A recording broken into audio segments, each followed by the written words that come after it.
Hello मित्रों, नमस्कार।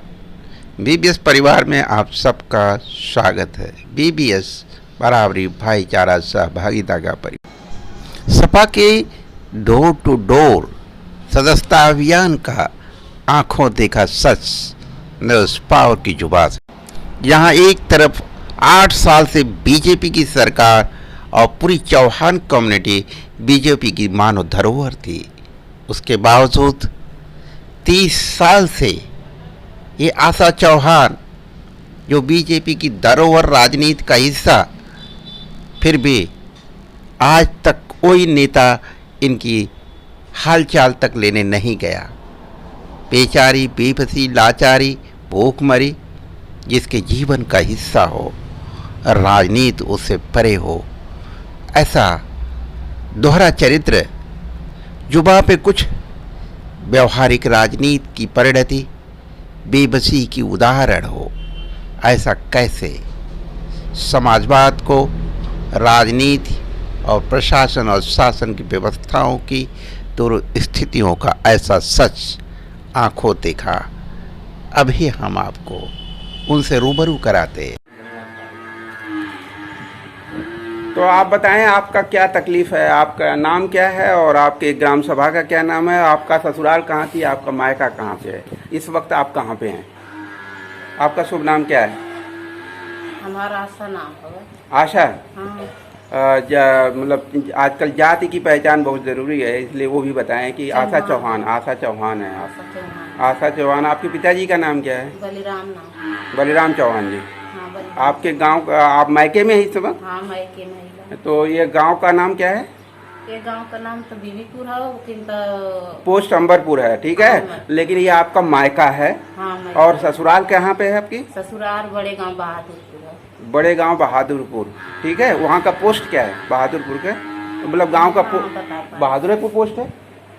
अच्छा अच्छा। कोई और शहर का है वो अगल बगल का? जैसे लालगंज। लालगंज, हाँ ये बात है आपने बोला, लालगंज। हाँ। तो लालगंज एरिया में आपका पड़ता है? हाँ, बड़े गांव बहादुरपुर, लालगंज। हाँ, ऐसे ये बताना होता है। तो ये आपकी ससुराल है लालगंज में? हाँ, लालगंज में ससुराल है। ठीक है। तो अब आप ये बताएं कि आपकी तकलीफ क्या है? तकलीफ तो वह है कि जवन है कि पति छोड़ देले हम। कितने साल हो गए छोड़े? जियते मर गए हम। जियते मर गए। हाँ। देखिए, एक बहुत दुखद स्टोरी होती है कि एक पति जिंदा लाश है एक पत्नी के लिए, और उस जिंदा लाश को ये नहीं पता कि उसकी पत्नी आज भी जिंदा और उसको याद रखती है, और हर दिन हर पल आंसुओं से तड़पती रहती है कि शायद उसका पति जिंदा है तो कभी असली जिंदा होकर वापस आएगा। मगर ये आंसू इंतज़ार में बीत रहे हैं, मगर पति गायब है। दर्द में ज़िंदगी बीत रही है और समाज और प्रशासन भी अनदेखा कर रहा है उसके दर्द को सुनने के लिए। तो बताएंगी ये कि इनके ऊपर क्या बीत रही है। क्या आप मायके में रह रही हैं तो क्या आपके नाम पर, राशन कार्ड के नाम पर भी कुछ सुविधा सरकार से मिल रही है? नहीं, राशन कार्ड में कुछ ना मिला था। क्योंकि आप मायके में हैं तो वो घर वालों को तो मायके वालों को देते होंगे, आपके व्यक्तिगत नाम पर तो कोई आधार कार्ड तो बना हुआ है, फिर भी आपको कोई व्यक्तिगत सुख, या आप मायके के लोग सपोर्ट करते हैं प्रॉपरली आपका खाने? सपोर्ट कर मायके में भी आप अकेले ही हैं? हाँ, अकेला ना ही भाई, हम माई हैं। अच्छा। तो आपके खाने पीने रहने का खर्चा कौन बियर करता है? केहू ना देता। तो कैसे चल रहा है जिंदगी? अपन जांगर कह के खात है। अच्छा, मजदूरी करती हैं? मजदूरी कह के खात है। बस ये खाना, जीना और मरना का इंतजार है। ऐसी भी ज़िंदगी होती है। ये गांव में जब जाएंगे आप तो गांव में 2-4 लोग, हर गांव में यही मिलती है दर्द भरना दर्दनाक कहानी। जिसको अभी कितने साल हो गए आपकी इस ज़िंदगी के दर्दनाक पीरियड के? अब 30 साल से। कोई पूछने वाला आया विधायक कि आपकी क्या परेशानी है? आज तक तमाम विधायक में कोई ना भाजपा से लेके सपा और बसपा सबकी सरकारें बन चुकी हैं इन 30 सालों में, मगर किसी भी पार्टी का कोई विधायक इस गांव में कभी नहीं आया। नहीं, कभी। आप भी मानते हैं कि कभी नहीं आया? आपका शुभ नाम क्या भैया? ये सूर्यचंद्र चौहान जी हैं, शायद इनके घर में ही ये हैं। और आप भी ये मानते हैं कि ये आप पड़ोसी की दर्द जो है जेन्युइन है और सरकार इनकी आवश्यकताओं का ध्यान नहीं रख रही है। कम से कम इनकी आर्थिक सहायता के रूप में ऐसी महिलाओं के लिए पेंशन सुविधा के रूप में या कुछ और आर्थिक सुविधा के रूप में इनकी सहायता की जानी चाहिए, जब वो माँ बाप से भी अलग हों और ससुराल से भी अलग हों। तो ज़िंदगी जीने का आश्रय तो पैसा ही होता है। तो कुछ तो आश्रय सरकार से मिले और कुछ अपने मेहनत से, लेकिन ये बुढ़ापा आएगा तो क्या होगा? अभी तो ताकत है, बुढ़ापे में अपनी ज़िंदगी कैसे जिएंगी, यही आप सबकी चिंता है पड़ोसी होने के नाते। देखिए, ये मायके के पड़ोसी हैं शिवचंद जी। इन्होंने इनकी दर्द को महसूस किया और ये सब ये कह रहे हैं कि ये चौहानों का समाज है, ये गांव जो ऑलमोस्ट बीजेपी को सपोर्ट करता रहा है, लेकिन ना तो बीजेपी के कभी विधायक के पद के प्रत्याशी यहाँ पहुँचते हैं और ना ही समाजवादी पार्टी या बसपा के विधायक आज तक कभी पहुँचे। जो समाजवादी पार्टी के विधायक माननीय आदरणीय क्या नाम है इनका, कमलकांत जी हैं, उनसे विनम्र प्रार्थना है कि इस वीडियो को से अवगत हों और अपनी विधायक निधि से इस माता को, इस मातृशक्ति का कुछ सम्मान कर सकते हैं या सरकारी व्यवस्थाओं के तहत कुछ न्याय दिला सकते हैं। तो माननीय विधायक यहाँ पहुँचे और अपनी निधि से और व्यक्तिगत तौर पर भी इनका कम से कम मानसिक सांत्वना दें। 33 साल की इस यात्रा में आज तक कोई विधायक माननीय पहुँचता नहीं, तो मेरे समझ से ये संसदीय व्यवस्था का सबसे बड़ा अपमान है कि कोई विधायक तो बन जाता है मगर उसे गांव वालों की दर्द नहीं पता होती है। जय भारत, जय गीता, जय संविधान। न्यूज़ पावर के मेरा गांव मेरा शहर की ये पड़ताल की एक छोटी सी दर्दनाक स्टोरी आप सबके साथ। आशा चौहान की इस दर्द पर संभवतः प्रशासन भी अपनी आंखें खोले और प्रधान और वीडियो द्वारा की जा रही लापरवाहियों का संज्ञान ले और इनके साथ न्याय को सुनिश्चित करने में शासन और प्रशासन की नैतिक और न्यायिक भूमिकाओं को सुनिश्चित कर इनको आर्थिक मदद की व्यवस्था सुनिश्चित हो। नैहरे में मायके में रहते हैं, ननिहाल है। ये आपका वास्तव में ननिहाल है, ननिहाल है। मतलब आप यही आप अपना मायका समझती हैं। हाँ, यही बात आगे वाले वीडियो में कह रहे थे आप ना। देश की वर्तमान भौगोलिक और राजनीतिक परिस्थितियों में वैश्विक परिदृश्य को ध्यान में रखते हुए कहा जाए तो विपक्ष जब मुर्दा होता है तो जिंदा लाशें भी इतिहास रचती हैं। आज के राजनीतिक परिस्थिति में यह हूबहू साबित होता नजर आ रहा।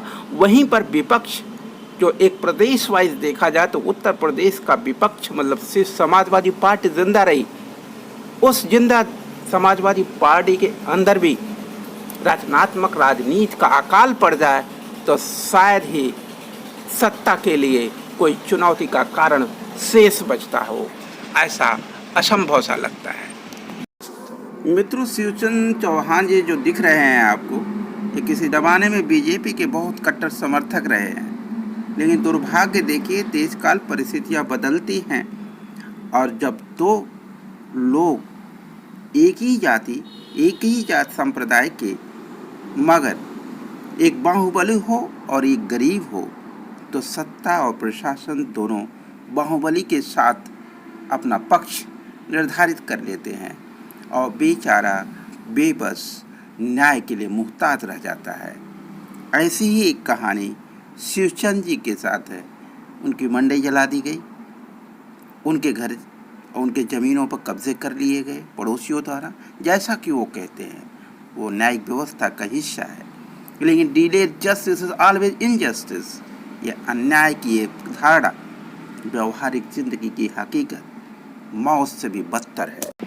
क्या डिलेड जस्टिस ही सारी बीमारियों की जड़ नहीं?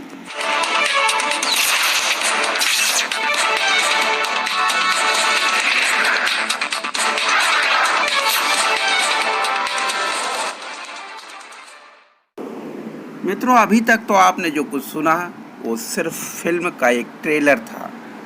वास्तव में गांव में छुपे दर्द की कहानी तो शायद दिल के टुकड़े टुकड़े कर देने वाले दर्दनाक हादसे से भी ज़्यादा खतरनाक है।